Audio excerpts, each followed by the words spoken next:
ഇതിനോടകം ഡോക്ടർ എത്ര ഹൃദയം മാറ്റിവെച്ചിട്ടുണ്ട്? ഞങ്ങളുടെ ടീം നിർവഹിച്ചിരിക്കുന്ന 31 എണ്ണമാണ് കേരളത്തിൽ. ആദ്യത്തെ ഹൃദയം മാറ്റ വെക്കൽ കേരളത്തിൽ എന്നാണ് നടന്നത്? 2003 ഒരു മെയ് 13. അത് ഏത് ഹോസ്പിറ്റലായിരുന്നു? എറണാകുളത്തെ പ്രമുഖമായ മെഡിക്കൽ ട്രസ്റ്റ് ആശുപത്രിയിൽ വെച്ചിട്ടായിരുന്നു. ഞാൻ അറിയാതെ എൻ്റെ കൂടെ പ്രവർത്തിച്ച ഡോക്ടർമാരെല്ലാം പറയും ഡോക്ടർ ജോസ് ചാക്കോ വെറുതെ പുളു അടിച്ച് നടക്കുകയാണ്, കേരളത്തിൽ എവിടെ ട്രാൻസ്പ്ലാന്റ് ചെയ്യാൻ പറ്റും.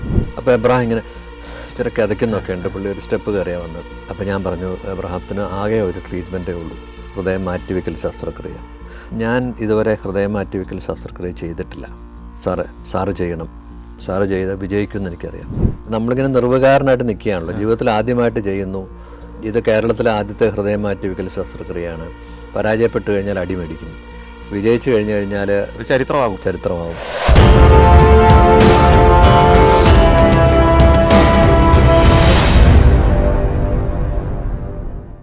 ഡോക്ടർ ജോസ് ചാക്കോ പെരിയപ്പുറം കേരളത്തിലെ വൈദ്യശാസ്ത്ര മേഖലയ്ക്ക് ചെയ്ത സംഭാവനകൾ ചെറുതല്ല. ആദ്യമായി കേരളത്തിൽ ഹൃദയം മാറ്റിവെച്ചത്, ഒരു മനുഷ്യനിൽ നിന്ന് മറ്റൊരു മനുഷ്യനിലേക്ക് ഹൃദയം മാറ്റിവെച്ചത് ഡോക്ടർ ജോസ് ചാക്കോ പെരിയപ്പുറമാണ്. അദ്ദേഹത്തിൻ്റെ ദീർഘകാലത്തെ ജീവിതാനുഭവങ്ങൾ പങ്കുവയ്ക്കായിരുന്നു. നമുക്ക് തുടരാം. സ്വാഗതം. ഈ ആദ്യത്തെ പേഷ്യൻ്റ് ഡോണറും സ്വീകർത്താവും ഒരേ ആശുപത്രി തന്നെ ഉണ്ടായിരുന്ന സൗകര്യമായിരുന്നു. പിന്നീടുള്ളത് എങ്ങനെയായിരുന്നു? രണ്ടും ഒരേ ഹോസ്പിറ്റലിൽ വന്ന ഒരു ട്രാൻസ്പ്ലാന്റേഷൻ, അത് ഒരെണ്ണം മാത്രമേ ഞാൻ ചെയ്തിട്ടുള്ളൂ, ആദ്യത്തേത്. പിന്നീടുള്ളതെല്ലാം നമുക്ക് മറ്റ് ആശുപത്രികളിൽ നിന്നുള്ള ബ്രെയിൻ ഡെത്ത് ആയിരുന്നു. മെഡിക്കൽ ട്രസ്റ്റിൽ ഈ ഒരു ട്രാൻസ്പ്ലാന്റേ നടന്നുള്ളൂ. അതിനുശേഷം 2004 ഒരു ട്രാൻസ്പ്ലാന്റ് കൂടെ നമ്മൾ ചെയ്തു. വിപിൻ എന്ന് പറയുന്ന ഒരു പയ്യൻ്റേതായിരുന്നു. പിന്നീട് നമുക്കൊരു ലോങ് ഗ്യാപ്പ് ആയിരുന്നു. പിന്നീട് ഞാൻ പറഞ്ഞല്ലോ, ഞാൻ മെഡിക്കൽ ട്രസ്റ്റിൽ നിന്ന് 2008 ആയപ്പോഴത്തേക്കും ലിസി ഹോസ്പിറ്റലിലേക്ക് മൂവ് ചെയ്തു. അവിടെ പിന്നെ സെറ്റിൽ ചെയ്യാനും സ്റ്റെബിലൈസ് ചെയ്യാനും സമയങ്ങളൊക്കെ എടുത്തു. പിന്നീട് അവയവദാനത്തെ പറ്റിയുള്ളൊരു എഡ്യൂക്കേഷൻ നമ്മുടെ സംസ്ഥാനത്തേക്ക് വന്നു. പല ആശുപത്രികളിലും അവരെ ബ്രെയിൻ ഡെത്ത് ആകുന്ന പേഷ്യൻസിനെ അവയവം ദാനം ചെയ്യാനുള്ള ഒരു സമ്മതപത്രങ്ങൾ കിട്ടുന്ന ഒരു സാഹചര്യം വന്നു. അങ്ങനെ ഇരുന്നപ്പോഴാണ് ഈ 2015 ആയപ്പോഴത്തേക്കും ഞങ്ങളുടെ ഹോസ്പിറ്റലിൽ ഒരു മാത്യു അച്ചാടൻ എന്ന് പറഞ്ഞൊരു വ്യക്തി, പുള്ളി ഒരു ഓട്ടോറിക്ഷ ഡ്രൈവറായിരുന്നു. അതായത് ലിസി ഹോസ്പിറ്റൽ. അദ്ദേഹം അവിടെ ഞങ്ങളെ സമീപിച്ചു. ഹാർട്ട് ഫെയിലിയർ ആയിരുന്നു. അദ്ദേഹത്തെ പരിശോധിച്ച് കഴിഞ്ഞപ്പോഴത്തേക്കും അദ്ദേഹത്തിനും ട്രാൻസ്പ്ലാന്റ് അനിവാര്യമാണെന്ന് മനസ്സിലായി. അപ്പോൾ അദ്ദേഹത്തിന് വേണ്ടിയിട്ടൊരു ഹാർട്ടിന് കാത്തിരുന്ന സമയത്താണ് ശ്രീത്ര ഇൻസ്റ്റിറ്റ്യൂട്ടിലൊരു 46 വയസ്സുള്ളൊരു നീലകണ്ഠ ശർമ്മ എന്ന് പറയുന്നൊരു അഡ്വക്കേറ്റ്, അദ്ദേഹത്തിനൊരു മസ്തിഷ്ക രക്തസ്രാവം ഉണ്ടായിട്ട് ബ്രെയിൻ ഡെഡ് ആയിരുന്നു. സാധാരണഗതിയിൽ അപകടങ്ങൾ വഴിയാണ്, നമ്മളൊരു റോഡ് ട്രാഫിക് ആക്സിഡൻറ്റ് വഴി ബ്രെയിൻ ഇഞ്ചുറി വരുന്നു. വളരെ ചുരുക്കം ചില സിറ്റുവേഷനിൽ സ്ട്രോക്ക്, ബ്രെയിൻ ഹെമറേജ്, അങ്ങനെയാണ് അദ്ദേഹത്തിന് ബ്രെയിൻ ഡെത്ത് ഉണ്ടാകുന്നത്. അപ്പോൾ അദ്ദേഹത്തിൻ്റെ കുടുംബാംഗങ്ങൾ ഹൃദയം നൽകാനായിട്ട് അവർ തീരുമാനം എടുക്കുക. അപ്പോൾ ആ സമയത്ത് ആക്ച്വലി ഈ തിരുവനന്തപുരത്ത് നിന്ന് ഈ ഹൃദയം ഇവിടെ കൊണ്ടുവരിക എന്ന് പറയുന്നത് വളരെ ദുഷ്കരമായൊരു സാഹചര്യമാണ്. അപ്പോൾ അതിന് ഏകദേശം ഈ സംഭവം ഉണ്ടാകുന്നതിന് 2 മാസം മുമ്പ് കേരളത്തിൽ ഒരു രോഗിയെ കൊണ്ട് വന്ന ഒരു ആംബുലൻസ് അപകടത്തിൽപ്പെട്ട് രോഗിയും ഒരു ബന്ധുവും മരിച്ചൊരു സംഭവം ഉണ്ടായി. അന്ന് ഉമ്മൻചാണ്ടി സാറ് ചീഫ് മിനിസ്റ്ററും രമേശ് ചെന്നിത്തല ആഭ്യന്തരമന്ത്രിയുമായിരുന്നു എൻ്റെ ഒരു ഓർമ്മ. അപ്പോൾ അന്ന് രമേശ് ചെന്നിത്തലയുടെ ഒരു സ്റ്റേറ്റ്മെൻറ്റ് ഉണ്ടായിരുന്നു, നമുക്ക് എയർ ആംബുലൻസുകളെ പറ്റി ചിന്തിക്കണം, ഇതുപോലെയുള്ള ലോങ് ഡിസ്റ്റൻസ് പേഷ്യൻസിനെ കൊണ്ടുപോകുന്നതിനെ പറ്റി. അപ്പോൾ അതെൻ്റെ മനസ്സിലിങ്ങനെ കിടപ്പുണ്ടായിരുന്നു അദ്ദേഹത്തിൻ്റെ ആ സ്റ്റേറ്റ്മെൻറ്റ്. അപ്പോൾ ഇങ്ങനെ നീലകണ്ഠ ശർമ്മയുടെ ഹൃദയം ദാനം ചെയ്യാൻ അവർ തയ്യാറാണ്. നമ്മൾക്ക് തിരുവനന്തപുരത്തു നിന്ന് ബൈ റോഡ് ഏത് ആംബുലൻസിൽ വന്നാലും ഒരു 3-4 മണിക്കൂർ എടുക്കാതെ എറണാകുളത്ത് എത്താൻ പറ്റത്തില്ല. നമ്മുടെ റോഡുകളുടെ അവസ്ഥ വളരെ മോശമായിരുന്നു. അപ്പോൾ 4 മണിക്കൂർ എന്നുള്ള ഒരു ടാർഗറ്റിൽ നമുക്കിപ്പോൾ ഹൃദയം എടുക്കാൻ 45 മിനിറ്റ് വേണം, യാത്ര ചെയ്യാൻ 4 മണിക്കൂർ വേണം, ഹൃദയം പിടിപ്പിക്കാൻ 1.5 മണിക്കൂർ വേണം. അപ്പം നമ്മുടെ ടൈമിനകത്ത് നമുക്ക് ആ ഹൃദയം ഇവിടെ എത്തിക്കാനോ പിടിപ്പിക്കാനോ പറ്റാത്തൊരു സാഹചര്യം. അപ്പോഴാണ് എൻ്റെ മനസ്സിലിങ്ങനെ ഒരു എയർ ആംബുലൻസ് എന്നുള്ള ഒരു മിനിസ്റ്റർ പറഞ്ഞിട്ടുണ്ടല്ലോ എന്ന് ചിന്ത വരുന്നത്. അപ്പം ഞാൻ എൻ്റെ ഒരു നെഫ്യൂ ഉണ്ട്, പുള്ളി നേവിയിലാണ് വർക്ക് ചെയ്യുന്നത്, അവനെ ഞാൻ വിളിച്ചിട്ട് ഞാൻ പറഞ്ഞു, നിങ്ങളുടെ ഈ എയർ ഹെലികോപ്റ്ററുകളുടെയൊക്കെ സംവിധാനങ്ങൾ എങ്ങനെയാണ്? അപ്പോൾ പുള്ളി എന്നെ നമ്മുടെ നേവൽ ബേസിലെ ഒരു കേണലുമായിട്ട് എന്നെ കണക്ട് ചെയ്തു. അപ്പോൾ പുള്ളിയായിട്ട് സംസാരിച്ചപ്പോഴാണ് അവർക്കുള്ള എക്യുപ്മെൻറ്റ്സിനെ പറ്റി പുള്ളി പറയുന്നത്. ഡോക്ടർ 2 തരത്തിലുള്ള ഹെലികോപ്റ്ററുണ്ട്, ഒന്നൊരു സിംഗിൾ എഞ്ചിനാണ്, ഒന്നൊരു ട്വിൻ എഞ്ചിനാണ്. ഈ സിംഗിൾ എഞ്ചിനാണെന്നുണ്ടെങ്കിൽ നമുക്ക് എവിടെ വേണമെങ്കിലും ലാൻഡ് ചെയ്യാം. ട്വിൻ ആണെന്നുണ്ടെങ്കിൽ നമുക്ക് ഇച്ചിരൂടെ ഹെലിപ്പാഡ് വേണം, അല്ലെങ്കിൽ ഒരു റൺവേ വേണം, ഇച്ചിരൂടെ ഹാർഡായിട്ടാണ്, ഹെവിയാണ്. പക്ഷേ നിങ്ങൾക്കുള്ള അഡ്വാൻറ്റേജ് വെച്ച് കഴിഞ്ഞാൽ ട്വിൻ എഞ്ചിനാണെങ്കിൽ നിങ്ങൾക്ക് കൂടുതൽ ആൾക്കാർക്ക് സഞ്ചരിക്കാം, നിങ്ങളുടെ ഐസും പെട്ടിയും ഇൻസ്ട്രുമെൻറ്റ്സും ഒക്കെ വേണേൽ കൊണ്ടുപോകാം. സിംഗിൾ എഞ്ചിനാണെന്നുണ്ടെങ്കിൽ 2 പേർക്കേ പറ്റത്തുള്ളൂ, ഹാർട്ട് മാത്രം കഷ്ടിച്ച് വേണേൽ കൊണ്ടുവരാം, അതാണ് സംവിധാനം. പക്ഷേ ഇതിലേതാണ് ഇപ്പം അവൈലബിൾ ആയിട്ടുള്ളതെന്നുള്ളത് എനിക്ക് അറിഞ്ഞുകൂടാ. അപ്പോൾ ഞാൻ പറഞ്ഞു ഒക്കെ ഒന്ന് അന്വേഷിച്ചിട്ട് പറയാൻ പറഞ്ഞു. അപ്പോൾ വൈകുന്നേരമായി. പിന്നെ രാത്രി 7 മണി ആയി കഴിഞ്ഞപ്പോഴത്തേക്ക് ഞാൻ വിളിച്ചു. അപ്പോൾ ഈ ഹെലികോപ്റ്ററുകൾ രാത്രികാലങ്ങളിൽ അവർ വിടത്തില്ല, സൂര്യപ്രകാശം വേണം, അല്ലെങ്കിൽ സേഫ്റ്റി പ്രോബ്ലംസ് ഉണ്ട്. അപ്പോൾ അന്ന് എനിക്ക് മനസ്സിലായി രാത്രി ആയാലും പോക്ക് നടക്കത്തില്ല. അത് കഴിഞ്ഞൊരു 11 മണിയായപ്പോൾ എന്നെ വിളിച്ചിട്ട് പറഞ്ഞു, ഡോക്ടർ ഞങ്ങൾ രാവിലെ ഒരു 9 മണിക്ക് ഒരു മീറ്റിംഗ് ഉണ്ട് ഞങ്ങളുടെ ഹൈ ലെവൽ, അതിനകത്ത് ഞങ്ങളൊരു തീരുമാനം പറയാമെന്ന് പറഞ്ഞു. അപ്പോൾ പിറ്റേ ദിവസം ഞാൻ പതുപോലെ ഹോസ്പിറ്റലിൽ വരുന്നു. ആ ചേട്ടൻ അവിടെ ഉണ്ട്. എനിക്ക് ഒരു 4 ഓപ്പറേഷൻ്റെ ലിസ്റ്റ് അന്നുണ്ട്. അപ്പോൾ 9 മണി ആയപ്പോഴത്തേക്ക് ഞാൻ ഈ ഓഫീസറെ വിളിച്ച് പറഞ്ഞു ഞങ്ങളുടെ മീറ്റിംഗ് 11:30 മണിക്ക് അവിടെ മാറ്റി വെച്ചു എന്ന് പറഞ്ഞു. ഓക്കെ എന്ന് പറഞ്ഞു. അപ്പോൾ ഞാനെന്നാൽ പെട്ടെന്ന് അനുസരിച്ചുകൊണ്ട് നമുക്ക് ഒരു ഓപ്പറേഷൻ ചെയ്തേക്കാം, അല്ലെങ്കിൽ പിന്നെ ഇതെല്ലാം മാറ്റി വെക്കണമെന്ന് പറഞ്ഞുകൊണ്ട് ഒരു ഓപ്പറേഷൻ ചെയ്തു. ഒരു 11:15 ഓപ്പറേഷൻ കഴിഞ്ഞ് ഞാൻ ഇറങ്ങി കഴിഞ്ഞപ്പോഴത്തേക്കും പുള്ളിക്കാരൻ വിളിച്ച് പറഞ്ഞു ഒരു 10 മിനിറ്റ് കഴിയുമ്പോൾ ഞാൻ തിരിച്ച് വിളിക്കാമെന്ന് പറഞ്ഞു. 10 മിനിറ്റ് കഴിഞ്ഞ് പുള്ളി എന്നെ വിളിച്ചിട്ട് പറഞ്ഞു, ഡോക്ടറെ ഈ ഹെലികോപ്റ്ററുകൾ രണ്ടും ഇല്ല, പക്ഷേ ഞങ്ങൾ we have decide to give a Dornier aircraft. അപ്പോൾ ഈ ഡോർണിയർ എന്ന് കേട്ടപ്പോഴത്തേക്ക് എനിക്ക് ഭയങ്കര ടെൻഷനായി. കാരണം ഞാൻ മെഡിക്കൽ ട്രസ്റ്റ് വർക്ക് ചെയ്യുന്ന സമയത്ത് ഒരു വലിയ മേജർ ഡോർണിയർ ആക്സിഡൻറ്റ് അവിടെ നടന്നിട്ടുണ്ട്. അത് പത്രത്തിലൊക്കെ വന്നാണ്. ഒരു ക്യാപ്റ്റനും അദ്ദേഹത്തിൻ്റെ വൈഫും, പ്രഗ്നൻ്റ് ആയിട്ടുള്ള വൈഫും 2 പേരും കൂടി ഡോർണിയറിൽ കൊളംബോയിലേക്ക് ടേക്ക് ഓഫ് ചെയ്ത ഉടനെ it fell down and all of them died. പെട്ടെന്ന് നമ്മുടെ മനസ്സിലൊരു ഡോർണിയർ എന്ന് കേൾക്കുമ്പോഴത്തേക്കും ഞെട്ടില്ല. അപ്പോൾ ഇവരെ ഡോർണിയർ ഉള്ള കാര്യം എൻ്റെ മനസ്സിൽ അന്നേരം ഇല്ല. അപ്പോൾ പുള്ളി പറഞ്ഞത്, ഡോക്ടറെ 7 പേർക്ക് പോകാം, ഡോക്ടർക്ക് എന്ത് സാധനം വേണമെങ്കിലും അതിനകത്ത് കയറ്റാം, ഇത് ഞങ്ങളിങ്ങനെ രക്ഷാപ്രവർത്തനത്തിന് വേണ്ടി പോകുന്ന സംഗതികളാണ്, അത് ഞങ്ങൾ തരാമെന്ന് പറഞ്ഞു. അപ്പോൾ ഞാൻ പറഞ്ഞു okay fine, we are happy. അങ്ങനെ അതിൻ്റെ പ്രൊസീജിയേഴ്സ് എല്ലാം നടന്നു. അപ്പോൾ അവർക്ക് 7.5 ലക്ഷം രൂപ അവർക്ക് കൊടുക്കണം. അപ്പോൾ പേഷ്യൻ്റ് പൈസ ഇല്ല. പേഷ്യൻ്റെ പൈസ എന്ന് പറഞ്ഞാൽ ട്രാൻസ്പ്ലാന്റേഷന് വേണ്ടി നാട്ടുകാരെല്ലാം കൂടെ കൂടി പിരിച്ച കുറച്ച് പൈസയാണ് അവരുടെ കയ്യിലുള്ളത്. അദ്ദേഹം ഓട്ടോറിക്ഷ ഡ്രൈവറാണ്. അപ്പോൾ ഞാൻ ഡയറക്ടർ അച്ഛനെ വിളിച്ചു, വൈക്കത്തുറമ്പിൽ അച്ഛൻ ഇങ്ങനെ ഒരു പ്രശ്നമുണ്ട്, അതിനാ ഡോക്ടർ ഞാനൊരു ചെക്ക് തന്നേക്കാന്ന്. അപ്പോൾ അങ്ങനെ ഡയറക്ടർ അച്ഛൻ്റെ ഒരു ചെക്കുമായിട്ട് ഞങ്ങൾ പോകേണ്ടവരെല്ലാം കൂടി അവിടെ നേവൽ ബേസിൽ ചെല്ലുകയാണ്. അവിടെ എല്ലാം കയറ്റി വിടാനും പിടിക്കാനുള്ള ഒത്തിരി ഫോർമാലിറ്റീസ് എല്ലാം കഴിഞ്ഞ് ഞങ്ങൾ അകത്ത് ചെല്ലുന്നു. അങ്ങനെ ഡോർണിയറിൽ അവിടെ ചെല്ലുന്നു. അപ്പം ഡോർണിയറിൽ കയറുമ്പോൾ തന്നെ നമുക്കൊരു ഭയാനകമായ അന്തരീക്ഷമാണ്, പലതിനും സീറ്റ് ബെൽറ്റ് ഇല്ല. അപ്പോൾ കയറി ചെന്നപ്പോൾ ഇപ്പോൾ ക്യാപ്റ്റൻ പെട്ടെന്ന് പറഞ്ഞിട്ട്, doctors I hope you all know about brace position. അപ്പോൾ പിന്നെ നമ്മുടെ ഹാർട്ടുകൾ ഇടിക്കുക. അപ്പോൾ ഞാൻ പുറകോട്ട് നോക്കുമ്പോൾ കുറേ കയറൊക്കെ അവിടെ കിടപ്പുണ്ട്. ഇതിനകത്തേക്ക് കയറാനായിട്ടൊരു നമ്മളുടെ ഈ പ്രൈവറ്റ് ബസ്സിലേക്ക് ലോറിയിലേക്ക് കയറുന്ന പോലത്തെ 2 സ്റ്റെപ്പുള്ള ഒരു സാധനം അവിടെ നിന്ന് മുകളിൽ നിന്ന് വലിച്ചങ്ങോട്ട് വെച്ചിട്ട് അങ്ങോട്ട് വയ്ക്കണം. അതൊക്കെ തന്നെ നമ്മൾ കയറുമ്പോൾ തന്നെ ഒരു സൈസ് ഇളകുന്നുണ്ട്. അപ്പോൾ അങ്ങനത്തെ ഒരു എയർക്രാഫ്റ്റിലാണ് പോകുന്നത്.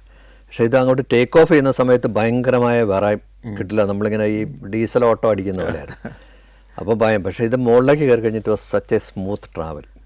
1/2 മണിക്കൂർ 35 മിനിറ്റ് കൊണ്ട് നമ്മൾ ട്രിവാൻഡ്രത്ത് അവർ ഞങ്ങളെ ലാൻഡ് ചെയ്യിപ്പിച്ചു. അവിടെ ചെന്ന് കഴിഞ്ഞപ്പോഴാണ് അവിടെ മാധ്യമങ്ങളാണ്. അപ്പം എയർപോർട്ടിൽ തന്നെയാണോ? ഒരു എയർപോർട്ടിൽ നേവിക്ക് ഒരു പ്രത്യേക ഏരിയ ഉണ്ട് ട്രിവാൻഡ്രത്ത്. അവിടുന്ന് ഒരു സെപ്പറേറ്റ് എക്സിറ്റും ഉണ്ട്. അപ്പോൾ അവിടെ മറ്റ് പ്രോട്ടോക്കോളൊന്നും, ബോർഡിംഗ് പാസ് അങ്ങനത്തെ കാര്യങ്ങളൊന്നും വേണ്ട. അപ്പോൾ അവിടെ നിന്ന് ഞങ്ങൾ ഇറങ്ങുമ്പോഴത്തേക്ക് അവിടെ ടെലിവിഷൻ ചാനൽ നിൽപ്പുണ്ട്. അപ്പോൾ ഞാൻ ജേക്കബിനോട് പറഞ്ഞു, നമുക്ക് വേഗം വിട്ടോ, ഇത് നമുക്ക് എന്താ നടക്കാൻ പോകുന്നതെന്ന് അറിഞ്ഞു. ഇവിടെ ഞങ്ങൾ പെട്ടെന്ന് വണ്ടി ഇവർ പുറകെ വരുന്നുണ്ട്. ശ്രീത്രയിൽ അങ്ങോട്ട് കയറി ചെല്ലുമ്പോൾ അവിടെ മുഴുവൻ മീഡിയയാണ്, കംപ്ലീറ്റ് മീഡിയ ലൈവായിട്ട് പോയിക്കൊണ്ടിരിക്കുക. നമ്മളത് അറിയുന്നില്ല.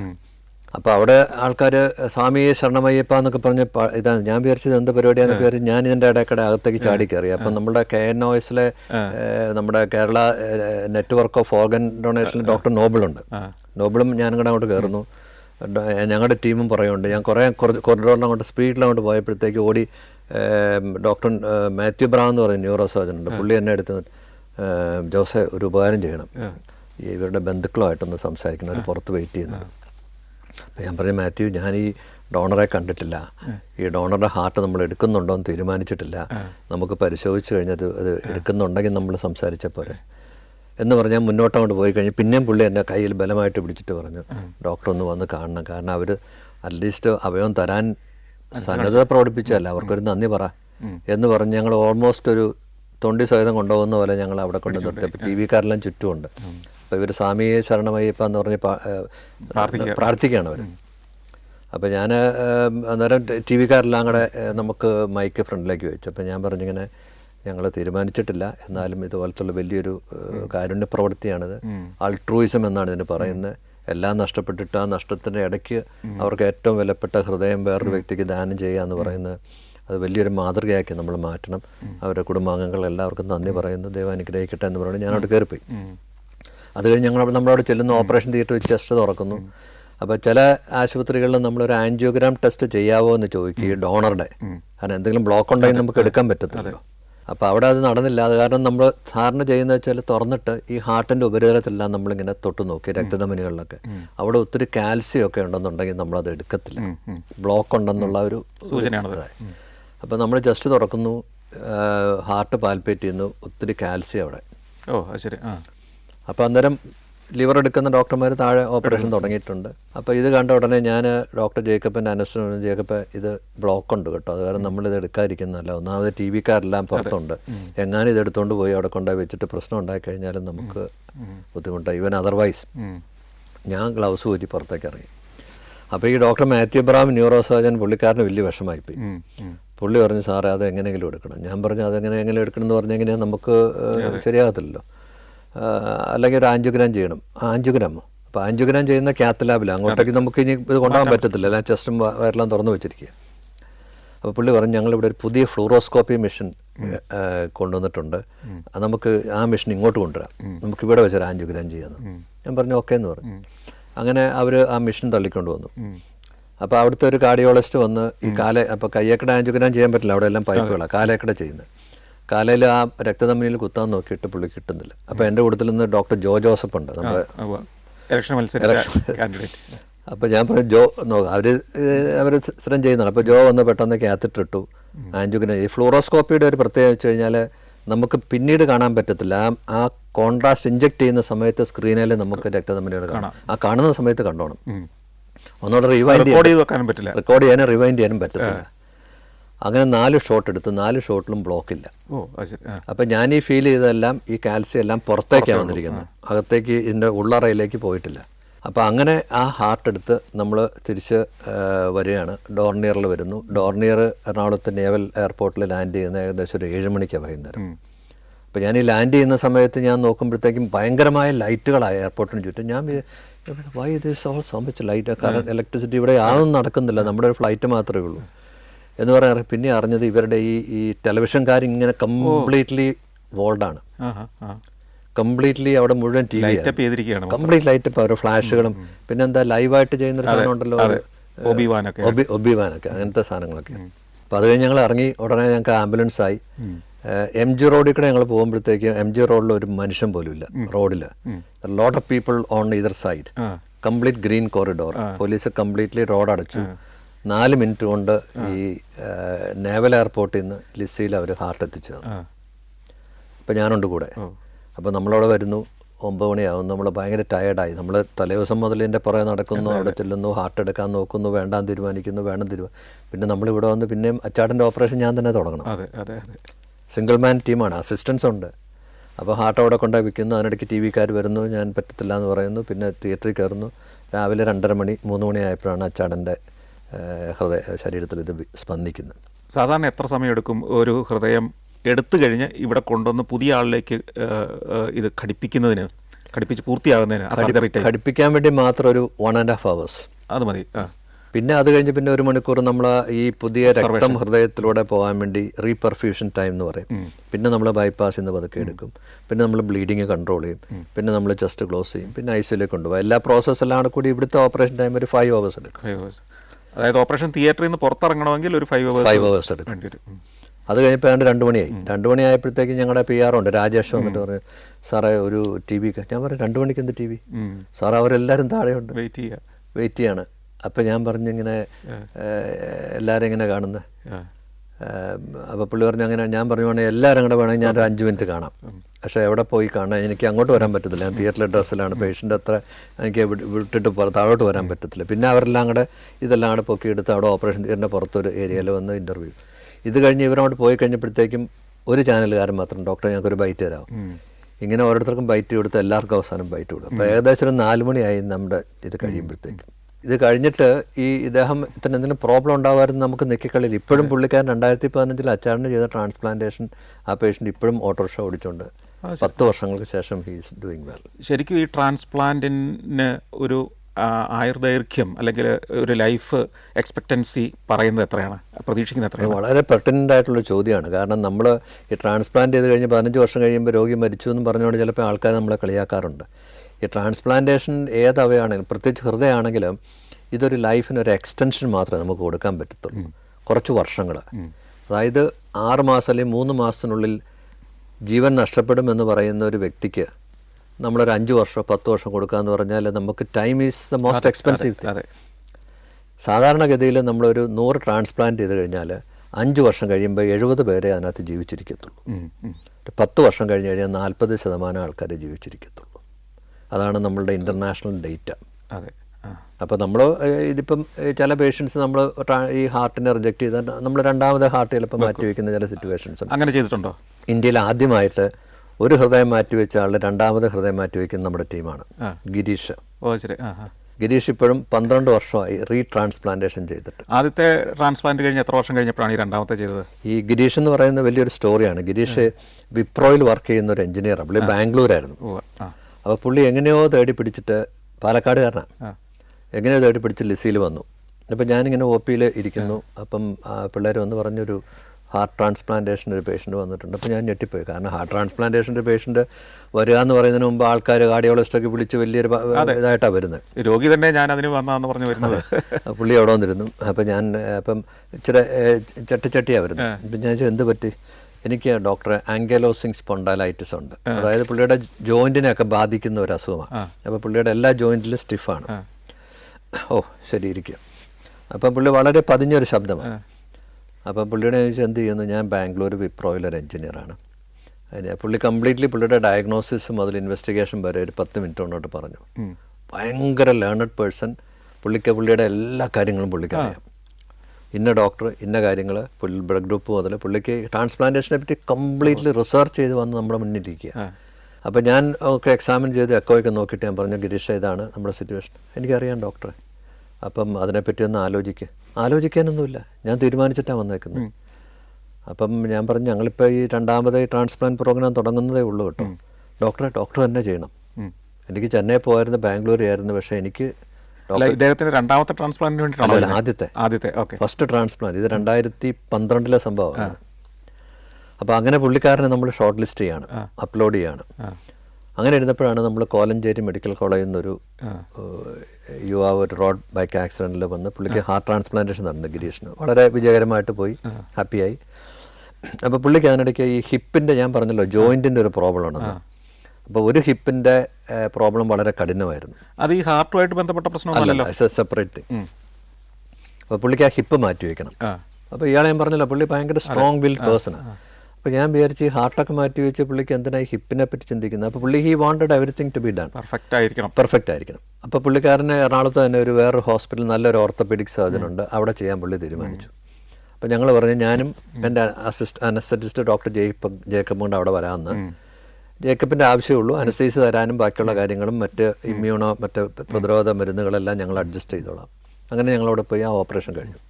ഈ ഒരു സർജറി, ഒരു ഹാർട്ട് ട്രാൻസ്പ്ലാന്റ് ചെയ്ത ഒരാൾക്ക് കുറേ മെഡിസിൻസും അതുപോലെ തന്നെ പ്രതിരോധശേഷി കുറയ്ക്കുന്ന മരുന്നും ഒക്കെ കൊടുത്തുകൊണ്ടിരിക്കുകയല്ലേ? അങ്ങനെ ഇരിക്കുമ്പോൾ മറ്റൊരു സർജറിക്കുള്ള ഒരു തടസ്സവും പ്രതിസന്ധിയും ഇല്ലേ? ഒരു റിസ്ക് ഉണ്ട്.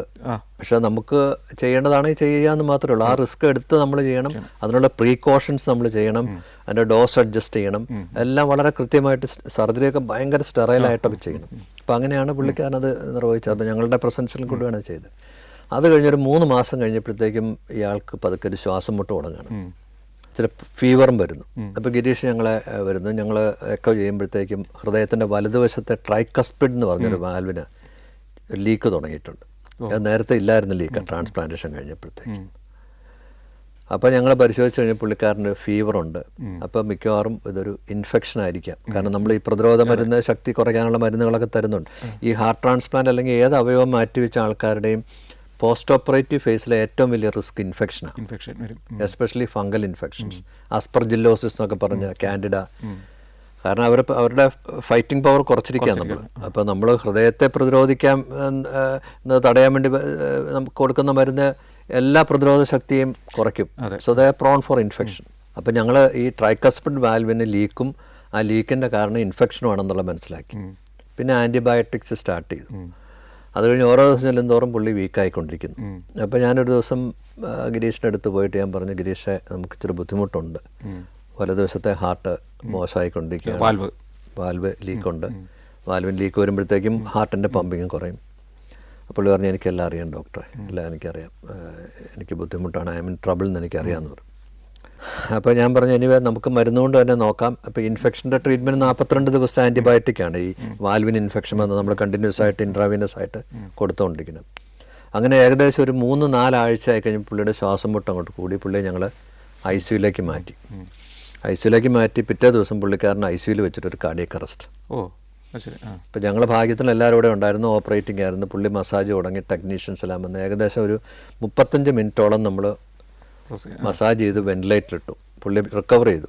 കോട്ടിംഗ് പാക്ക് ആശുപത്രിയിലായിരുന്നുകൊണ്ട് മാത്രമായിരിക്കാം രക്ഷപ്പെട്ടത്. അതെ, ആശുപത്രിയിലായിരുന്നു, ICUയിലുമായിരുന്നു, ഞങ്ങളെല്ലാവരും ഇവിടെ ഉണ്ടായിരുന്നാലും. ഇപ്പോൾ രാത്രി 12 മണിക്കാണ് സംഭവിക്കുന്നതെന്നുണ്ടെങ്കിലേ ചിലപ്പോൾ നമുക്ക് ആ ഹെൽപ്പ് കൊടുക്കാൻ പറ്റിയെന്ന് വരത്തില്ല. അപ്പോൾ അത് കഴിഞ്ഞ് പിന്നെ 2 ദിവസം കഴിഞ്ഞപ്പോൾ ഞങ്ങൾ വെന്റിലേറ്ററിൽ നിന്ന് വീണ്ടും മാറ്റി പുള്ളി എഴുന്നേറ്റ് സംസാരിക്കാൻ തുടങ്ങി. പക്ഷേ പ്രശ്നം മാറിയിട്ടില്ല. അന്നേരം ഉണ്ടായ ഒരു കാർഡിയക് അറസ്റ്റിനെ നമ്മൾ ട്രീറ്റ് ചെയ്തു എന്ന് മാത്രമേ ഉള്ളൂ. എന്നിട്ട് ഞാൻ പിറ്റേ ദിവസം ചെന്ന് ഞാൻ ഗിരീഷിൻ്റെ ബെഡ് സൈഡിലിരുന്നിട്ട് കയ്യെ പിടിച്ചിട്ട് പറഞ്ഞു, ഗിരീഷേ നമുക്ക് മുന്നോട്ട് പോകാൻ ബുദ്ധിമുട്ടായിരിക്കും. അപ്പോൾ പുള്ളിയുടെ എപ്പോഴും ലാപ്ടോപ്പ് ഉണ്ട്. പുള്ളി എവേക്ക് അയക്കുമ്പോഴത്തേക്ക് ലാപ്ടോപ്പ് പുള്ളിയുടെ ഉണ്ട്. പുള്ളി പറഞ്ഞു, സാറേ എനിക്കെല്ലാം അറിയാം. അപ്പോൾ ഞാൻ പറഞ്ഞു, ഗിരീഷ് ഇതിന് 2 ട്രീറ്റ്മെൻറ്റേ ഉള്ളൂ. ഒന്നുകിൽ നമ്മൾ ഇൻഫെക്ഷൻ വന്ന വാൽവ് മാറ്റുക, പക്ഷെ അത് ബുദ്ധിമുട്ടായിരിക്കും. കാരണം ഇൻഫെക്ഷൻ ഈ വാൽവ് മാറ്റിയാലും അതിൻ്റെ പരിസരത്തെല്ലാം ഈ ബാക്ടീരിയ കാണാം. അപ്പോൾ നമ്മൾ പുതിയതായിട്ട് വയ്ക്കുന്ന വാൽവിനും ഇൻഫെക്ഷൻ വരാം. രണ്ടാമത്തേത് വീണ്ടും ഒരു ഹൃദയം മാറ്റി വയ്ക്കുക. പുള്ളി ഇച്ചിരി പറഞ്ഞിട്ട് പറഞ്ഞു, ഡോക്ടറെ എനിക്ക് ഒരു ട്രാൻസ്പ്ലാന്റ് ചെയ്താൽ മതി, എനിക്ക് ഒരു റീട്രാൻസ്പ്ലാന്റ് ചെയ്താൽ മതി. അപ്പോൾ എനിക്ക് ചിരിക്കാനും പോലെ കരയാനും കാരണം അപ്പോൾ ഞാൻ ഗിരീഷിനോട് പറഞ്ഞു, ഗിരീഷ് നമുക്ക് ഈ സന്നിഗ്ധാവസ്ഥയിലൊരു മാച്ചിങ് ഹാർട്ട് കിട്ടുക എന്ന് പറഞ്ഞാൽ ഇമ്പോസിബിളാണ്. രണ്ടാമത് ഞാൻ ഇതുവരെ ഒരു റീട്രാൻസ്പ്ലാന്റ് ചെയ്തിട്ടില്ല. മൂന്നാമത് ഇന്ത്യയിൽ ആരും റീട്രാൻസ്പ്ലാന്റ് ചെയ്തിട്ടില്ല. ആ പുള്ളി എൻ്റെ മുഖത്തേക്ക് ഒരു ദയനീയമായിട്ട് നോക്കിയിട്ട് പറഞ്ഞു, നമുക്കത് ചെയ്യാൻ ഡോക്ടർ എന്ന് പറഞ്ഞു. പിറ്റേ ദിവസം പുള്ളിക്ക് വീണ്ടും കാർഡിയക് അറസ്റ്റ്. അതേ സമയത്ത് തന്നെ എല്ലാവരും ഉണ്ടായിരുന്നു. ഇത്തവണ 45 മിനിറ്റ് നമ്മൾ മസാജ് ചെയ്തു. ഈ 30 മിനിറ്റ് കഴിഞ്ഞപ്പോഴത്തേക്കും ഞാൻ കൈവിട്ടു. അവിടുന്ന് ഞാൻ തൊട്ടടുത്ത എൻ്റെ കൺസൾട്ടേഷൻ റൂം, അവിടെ പുള്ളിയുടെ മോണിറ്റർ, എല്ലാവരുടെയും മോണിറ്റർ കാണാം. ഞാൻ അവിടെ വന്നിരുന്ന് ഇങ്ങനെ കുനിഞ്ഞിരുന്ന് നമ്മളുടെ കൈവിട്ടുപോയ പേഷ്യൻറ്റിനെ പറ്റി ഇങ്ങനെ ചിന്തിച്ച് ഇത് കുറച്ച് കഴിഞ്ഞ് പതുക്കെ ECG അനങ്ങാൻ തുടങ്ങി. പതുക്കെ ഹാർട്ട് ബീറ്റ് തിരിച്ചു വന്നു, സ്റ്റേബിളാവുന്നു. അപ്പോൾ ഞാൻ പെട്ടെന്ന് അവിടെ നിന്ന് ഇറങ്ങി. അവിടെ ചെന്നപ്പോഴത്തേക്കും എല്ലാവരും കൈയൊക്കെ എടുത്ത് വീണ്ടും ഞാൻ മുറി വന്നിരുന്ന് എന്ത് ചെയ്യും, ഇപ്പോൾ ഇവരുടെ സിസ്റ്ററുണ്ട് സുഷമയെ വിളിച്ചിട്ട് ഞാൻ എന്ത് പറയും. പെട്ടെന്ന് എൻ്റെ മറ്റേ കൺസൾട്ടേഷന് മറ്റേ ഡോറ് തുറന്നിട്ട് ഡോക്ടർ ജേക്കബ് വരിക, സാറേ ഒരു ഡോണർ അലർട്ട് വന്നിട്ടുണ്ട് കേട്ടോ. ഞാൻ പറഞ്ഞു, ഇവിടുന്ന് തന്നെ ഒരു ഹോസ്പിറ്റലിൽ നിന്ന് ഡോണർ അലർട്ട്, ഗ്രൂപ്പ് എല്ലാം മാച്ചിങ്ങാണ് സാറേ. ഇപ്പോഴാണ് എനിക്ക് കോൾ കിട്ടിയത്. പിന്നെ നമ്മൾ പിന്നത്തെ 2 മണിക്കൂർ കൊണ്ട് ഇതിൻ്റെ ആക്ടിവിറ്റിയായി ഹോസ്പിറ്റലിൽ പോകുന്നു. ലേക്ക് ഷോറിൽ ഹാർട്ട് കൊണ്ടുവരുന്നു. ഗിരീഷിൻ്റെ ട്രാൻസ്പ്ലാന്റ് നടക്കുകയായിരുന്നു അന്ന് തന്നെ വിതിൻ അവേഴ്സ് ട്രാൻസ്പ്ലാന്റ് നടന്നു. ഇപ്പോഴും ഈ 12 വർഷം കഴിഞ്ഞിട്ട് ഈ മനുഷ്യൻ നോർമലായിട്ട് ഇപ്പോഴും ജോലി ചെയ്യുന്നു. പുള്ളിക്കാരൻ ഞങ്ങളുടെ ട്രാൻസ്പ്ലാന്റ് ഗ്രൂപ്പിലുള്ള ഒരു ബ്രേവ് ഹാർട്ട്സ് എന്ന് പറഞ്ഞൊരു ഗ്രൂപ്പുണ്ട്. നമ്മൾ ട്രാൻസ്പ്ലാന്റ് ചെയ്ത് ഉള്ള എല്ലാവരെയും സംഘടിപ്പിക്കുന്നതും ഈ ഗ്രൂപ്പിൽ ഇൻവോൾവ് ചെയ്യുന്നതും അവർ തമ്മിൽ മെസ്സേജ് അയക്കുന്നതും ഇവരുടെ വാക്സിനേഷൻ കോർഡിനേറ്റ് ചെയ്യുന്നതും നമ്മുടെ ഫൗണ്ടേഷൻ്റെ ഓരോ പരിപാടികൾക്ക് ഇവരെ കൊണ്ടുവരുന്നതും അവരുടെ ആവശ്യങ്ങൾ നമ്മളോട് പറഞ്ഞ് നമ്മളെ കൊണ്ട് ചെയ്യിപ്പിക്കുന്നതെല്ലാം ഗിരീഷാണ്. A born leader, a vibrant fellow, ഇത്രയും സ്ട്രോങ് ആയിട്ടും ബ്രേവ്. പുള്ളി തന്നെ ഞാൻ പറഞ്ഞില്ല, ആദ്യമേ എൻ്റെ കസേര എൻ്റെ അടുത്ത് വന്നിരുന്നപ്പോൾ തന്നെ മനസ്സിലായി പുള്ളിക്കാരൻ്റെ ആത്മവിശ്വാസം. അപ്പോൾ അദ്ദേഹം ആയതുകൊണ്ട് മാത്രമാണ് ആ റീട്രാൻസ്പ്ലാന്റേഷൻ വിജയകരമായിട്ട്. അത് ഭയങ്കര ആത്മധൈര്യം. അതാ രോഗികളിൽ അപൂർവമായിട്ട് കാണുന്ന ഒരു കാര്യമാണല്ലോ അല്ലേ. എബ്രഹാത്തിന് അത് തന്നെ ഉണ്ടായിരുന്നു. അപ്പം ഞാൻ എപ്പോഴും പറയും, നമ്മുടെ ഈ ശരീരത്തിൻ്റെ ആരോഗ്യവും മനസ്സിൻ്റെ ആരോഗ്യവും തമ്മിൽ ഭയങ്കരമായ ബന്ധമുണ്ട്. അപ്പം നമുക്ക് ആ മനസ്സ് നമ്മൾ ഡ്രൈവ് ചെയ്യുകയാണെന്നുണ്ടെങ്കിൽ നമുക്ക് എന്ത് വേണം ചെയ്യാവുന്ന ഒരു സിറ്റുവേഷനാണ്. ആ മനസ്സിന് ധൈര്യമില്ലാത്ത ആൾക്കാർക്കൊന്നും ചെയ്യാനും പറ്റത്തില്ല. നമ്മൾ എന്തിനെങ്കിലും ഭയത്തോടു കൂടി നമ്മൾ സമീപിക്കുകയാണെന്നുണ്ടെങ്കിൽ that can be a failure. ഈ ഹൃദയം ഡൊണേറ്റ് ചെയ്ത ആളുകളുടെ കുടുംബവും ഈ ഏറ്റുവാങ്ങിയ ആളുകളുടെ കുടുംബവും തമ്മിലുള്ള ബന്ധങ്ങൾ ഇപ്പോഴും തുടരുന്നുണ്ടോ? പല സമയങ്ങളിലും അങ്ങനെ കാണുന്നുണ്ട്. കാരണം നമ്മളുടെ ഞാൻ ആദ്യത്തെ എബ്രഹാം എന്ന് പറഞ്ഞൊരു പേഷ്യൻ്റെ കാര്യം പറഞ്ഞല്ലോ. ഈ എബ്രഹാത്തിന് സുകുമാരനാണല്ലോ ഹൃദയം കൊടുക്കുന്നത്. അപ്പോൾ ഈ സുകുമാരന് ഹൃദയം കൊടുത്തതിന് ശേഷം പത്മിനിയും പിള്ളേരും എല്ലാം ബോഡിയും കൊണ്ട് പോയിട്ട് അവർ ശേഷക്രിയകൾ നടത്തിയില്ല. അവർ അത് ചിത ചെയ്തു. പക്ഷേ അന്നേരം നടത്തുന്ന പ്രാർത്ഥനകൾ അവർ ചെയ്തില്ല. കാരണം അവർ വിശ്വസിച്ചിരിക്കുന്ന ഇപ്പോഴും സുകുമാരൻ ജീവിച്ചിരിപ്പുണ്ടെന്നുള്ളത്. അപ്പോൾ അവർ ഓണത്തിനും ക്രിസ്മസിനും എല്ലാം എബ്രഹാത്തിനെ കാണാൻ പോകുമായിരുന്നു. അപ്പോൾ എബ്രഹാമാണ് ഇവരുടെ ക്രിസ്മസിന് കേക്ക് കട്ട് ചെയ്ത് സദ്യ അവർ ഒരുമിച്ചുണ്ടെന്നു. അപ്പോൾ അങ്ങനത്തെ ഉള്ളൊരു വൈകാരികമായിട്ടുള്ള ബന്ധം ഉണ്ട്, ചിലപ്പോൾ ഉണ്ടാകാൻ സാധ്യതയുണ്ട്. അതുകൊണ്ടാണ് പാശ്ചാത്യ രാജ്യങ്ങളിൽ ഡോണറും റെസിപ്പിയൻറ്റും തമ്മിലുള്ള ആ കോൺഫിഡൻഷ്യാലിറ്റി മെയിൻറ്റെയിൻ ചെയ്യുന്നത്. ഡോക്ടർമാർ പോലും അറിയത്തില്ല ആരാണ് ഡോണർ എന്നുള്ള കാര്യം. ഇപ്പോൾ ഈ സർജറി ആദ്യകാലത്ത് നടത്തിയ ആളുകൾ എത്ര ശതമാനം പേര് ഇപ്പോൾ ജീവിച്ചിരിക്കുന്നുണ്ട്? നമ്മൾക്കിപ്പോൾ ഏകദേശം 18 പേര് നമ്മളോടൊപ്പം ഉണ്ട്.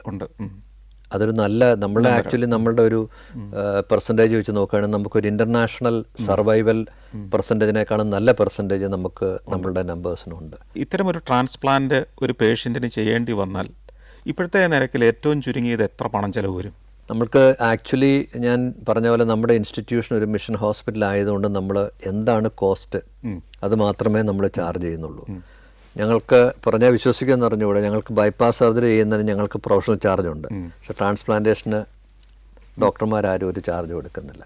It's free of cost. അത് ഞങ്ങളുടെ ഒരു പാഷൻ, ഞങ്ങളുടെ ടീമിൻ്റെ അങ്ങനെ നല്ലൊരു ടീമിനെ ഉണ്ടാക്കാൻ പറ്റുമെന്നുള്ളതാണ്. ഇപ്പോൾ എൻ്റെ അനസ്തെറ്റിസ്റ്റും നേഴ്സുമാരും ഫിസിഷ്യൻ അസിസ്റ്റൻസും അസിസ്റ്റൻറ്റ് സർജൻസും എല്ലാവരും ഒരേ വേവ് ലെങ്തിൽ ചിന്തിക്കുകയും ഒരു ഓർഗൻ ഡോണർ ഉണ്ടെന്ന് പറഞ്ഞാൽ ഇമ്മീഡിയറ്റ്ലി ഞങ്ങളുടെ ഡിപ്പാർട്ട്മെൻറ്റിൽ ഭയങ്കരമായ ആക്ടിവിറ്റീസാണ്. ഓരോരുത്തർ അവരവരുടേതായിട്ടുള്ള ജോലി, ചിലർ പാക്ക് ചെയ്യുന്നു, ചിലരുടെ ഇൻസ്ട്രുമെൻറ്റ്സ് എടുക്കുന്നു, ചിലരുടെ ഐസ് ഉണ്ടാക്കുന്നു, ചിലരുടെ ഐസ് ബോക്സ് എടുക്കുന്നു, പിന്നെ കുറേ പേര് ആംബുലൻസിൻ്റെ അറേഞ്ച് ചെയ്യുന്നു, റോഡ് ട്രാഫിക്ക്, പിന്നെ ഞാൻ ഫ്ലൈറ്റിൻ്റെ നോക്കുന്നു. ഇങ്ങനെ പെട്ടെന്ന് അങ്ങോട്ട് വിതിൻ 1 hour 2 hours എല്ലാം അങ്ങോട്ട് സെറ്റാവാണ്.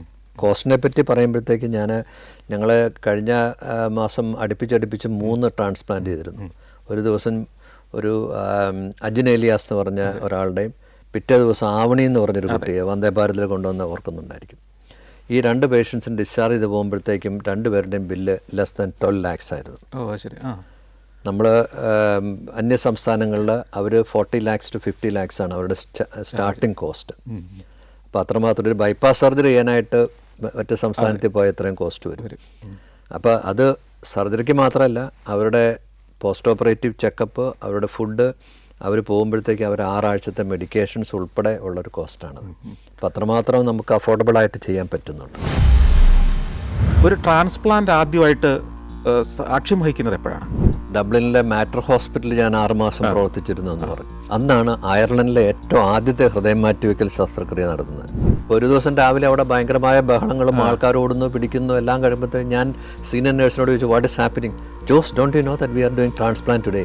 അപ്പോൾ എനിക്ക് തന്നിരുന്ന ജോലി എന്തെന്ന് വെച്ച് കഴിഞ്ഞാൽ, താഴെ പോലീസ് ആംബുലൻസിൽ ഹൃദയം വരും. Doctor Jose, you should go and pick up the heart and bring it to the operating theatre. അപ്പോൾ എന്നെ സംബന്ധിച്ചിടത്തോളം ഈ പോലീസ് ആംബുലൻസിൽ നിന്ന് ഹാർട്ട് ഇങ്ങനെ എടുക്കുമ്പോഴത്തേക്ക് എൻ്റെ ശരീരം മുഴുവൻ കിടന്ന് വിറക്കുകയാണ്. എല്ലാ ദിവസവും ഒപ്പിപ്പോവും, ഏതെങ്കിലും ഹൃദയം മുറിക്കാൻ വേണ്ടി ആരെങ്കിലും വരും എന്ന് വിചാരിച്ചുകൊണ്ട് ഇങ്ങനെ ഇരുന്ന അവസാനം വന്നത് ഒരു ഭയങ്കര പേടിച്ചു തൂറിയ ഒരു ഷംസുദ്ദീൻ എന്ന് പറഞ്ഞൊരു പേഷ്യൻ്റായിരുന്നു. ഞാൻ പറഞ്ഞു, ഞാൻ ഇതുവരെ ഇവിടെ വന്നിട്ട് സർജറി ചെയ്തിട്ടില്ല. ഷംസുദ്ദീൻ എഗ്രിയാണ്, ഷംസുദ്ദീൻ്റെതായിരിക്കും ആദ്യത്തെ ഓപ്പറേഷൻ എന്ന് പറഞ്ഞു. മെഡിക്കൽ ട്രസ്റ്റിലെ ഡോക്ടർമാർക്കൊന്നും എന്നെ പരിചയമില്ല. അപ്പോൾ അവരെല്ലാം വിചാരം ആദ്യത്തെ ഓപ്പറേഷനാണ്, മിക്കവാറും ഈ ബോഡി മോർച്ചറിയിലേക്ക് വരും എന്നുള്ള ഒരു സിറ്റുവേഷനിലാണ് അവിടുത്തെ ഡോക്ടർമാരുടെ സംസാരം. ഡോക്ടർ ഇതുവരെ 31 ഹൃദയം മാറ്റിവെക്കൽ ശസ്ത്രക്രിയകൾ നടത്തി. ഈ 31 പേരിൽ ഓർത്തിരിക്കുന്ന മറ്റ് ട്രാൻസ്പ്ലാന്റുകളിൽ ഏതൊക്കെയാണുള്ളത്? നമ്മൾ ഹാർട്ട് എടുക്കാൻ ചെല്ലുന്ന സമയത്ത് ആ ഹോസ്പിറ്റലിലെ ട്രാൻസ്പ്ലാന്റ് കോർഡിനേറ്റർ എന്നോട് പറഞ്ഞു, ഡോക്ടർ, ഈ അമ്മ പറയുന്ന ഡോക്ടർ ജോസിനെ കാണാതെ മോൻ്റെ ഹാർട്ട് എടുക്കണ്ടെന്ന് പറഞ്ഞു. അവിടെ തറപ്പിച്ച് പറഞ്ഞുകൊണ്ടിരിക്കുക. റൂമിലേക്ക് ചെല്ലുമ്പോഴത്തേക്ക് അമ്മ അവിടെ ഒരു കസേരയിലിരിപ്പുണ്ട്, കുനിഞ്ഞിരിപ്പുണ്ട്. നോക്കുമ്പോൾ നമുക്ക് കാണാം ഇങ്ങനെ കണ്ണുനീരിങ്ങനെ ചാലുകളായിട്ടിങ്ങനെ. നമ്മൾ പോയി അടുത്ത് ഇരുന്നു, ഇവിടെ കയ്യെ പിടിച്ചു. അപ്പോൾ എൻ്റെ മോൻ്റെ ഹൃദയം എടുക്കാൻ വന്നല്ലേന്ന് ചോദിച്ചു. അപ്പോൾ ഞാനപ്പോൾ ഒരു കള്ളനെ പോലെ അവിടെ ഇരിക്കുകയാണ്. മോൻ്റെ ഹൃദയം എടുക്കാൻ വേണ്ടി വന്നു. അപ്പോൾ എന്ത് പറയണമെന്ന് നമുക്ക് അറിഞ്ഞുകൂടാ.